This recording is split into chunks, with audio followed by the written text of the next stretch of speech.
మా ఆయన ఇంటి దగ్గర ఎవరో వచ్చారు. చేపలు తీసుకున్నాడు. ఇది ఒక్కటే చేప రూ. 100 ఇచ్చి, పైన మొత్తం స్కిన్ అంతా తీపిచ్చేసి ఇలా ముక్కలుగా కట్ చేపిచ్చాడు.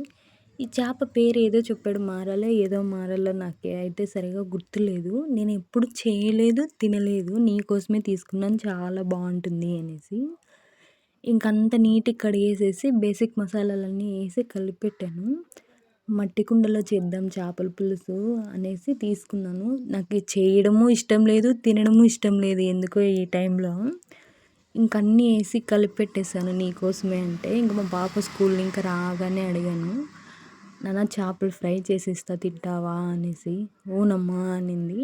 అందుకే ఇంక డీప్ ఫ్రై ఏం చేయకోకుండా డీప్ ఫ్రై హెల్త్‌కి అస్సలు మంచిది కాదని చపాతీ కాల్చే పెనం మీద కొంచెం ఆయిల్ వేసి అన్ని వైపులా ఇలా చిన్న మంటలో బాగా కాల్చి ఇచ్చేసాను.